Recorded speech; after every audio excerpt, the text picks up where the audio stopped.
And special education was a new major where I went at the University of Maryland.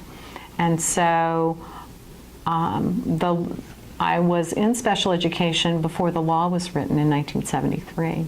And so I had just some fantastic professors, and it kind of filled that wanting to be a helper, but not a nurse helper, and that's how I got into special education. Through my studies at the University of Maryland, we had lots of opportunities to work with children with disabilities, mostly children with significant disabilities, because when the law was first written, Public Law 94-142, it really was working with students with severe disabilities. We had Gallaudet University in DC for the hearing impaired, and there were some other institutions for students that were blind, and actually students that had very severe disabilities, like IQs in the severe range. They were also often institutionalized. But for students like we have at our school, in the extended content standards, often those students were not allowed to go to school.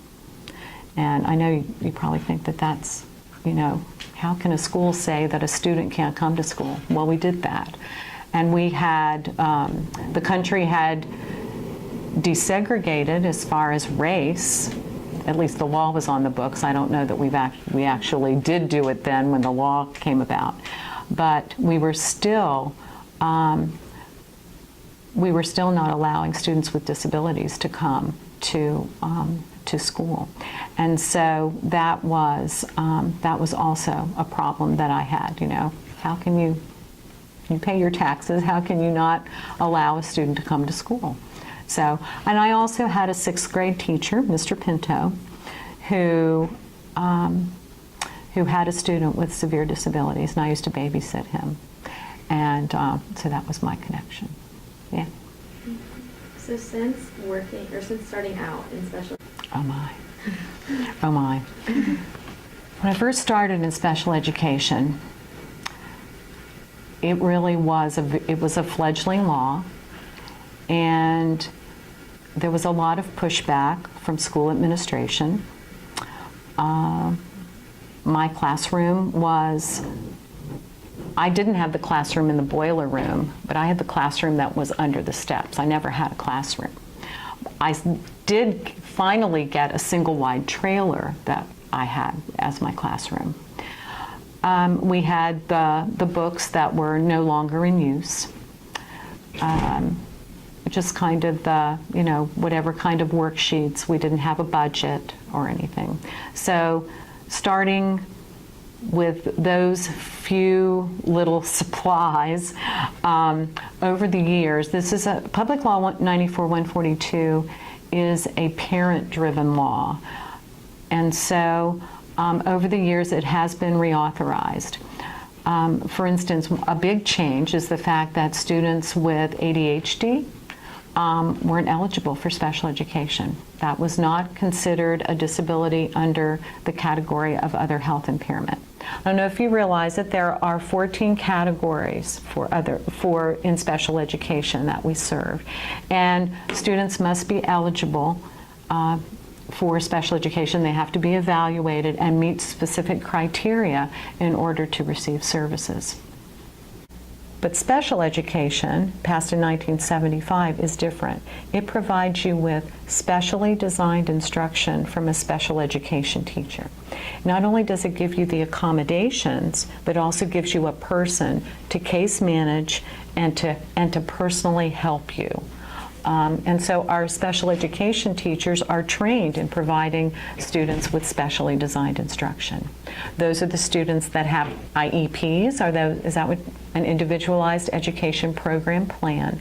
And the IEP outlines goals that the student will work on for a year, and also the accommodations. And also provides services. For instance, you might have some friends that go to a curriculum assistance class, or might go and meet with their case manager for a consultation. Those are all IEP services that they would receive.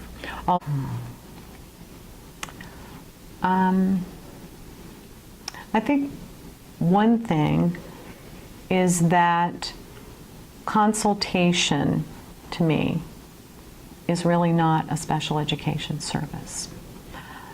If you only need to meet with your special ed teacher one time a month for 20 minutes, you don't need special education. You know, you could check in with your counselor to get that type of check-in.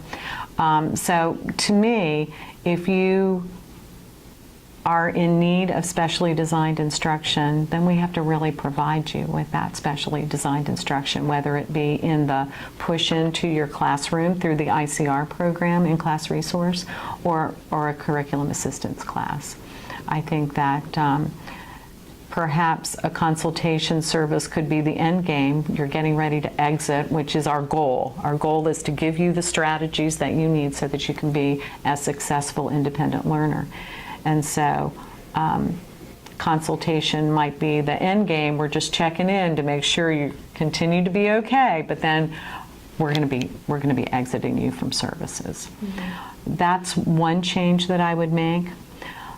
Another change is that I wish special education was not so litigious.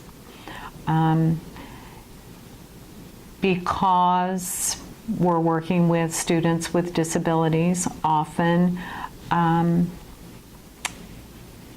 parents feel like they need the help of an attorney in order to get the services for their student that they need. And when that happens, that sets up as you can imagine, and here's an attorney that's going to set up an adversarial relationship. And for me, I always like to think out of the box, and because I've been doing this so long, I typically can, and come up with something that will work for the student, or at least do some trial balloons for the student without involving outside people and attorneys. But those would be two really big changes that I would make.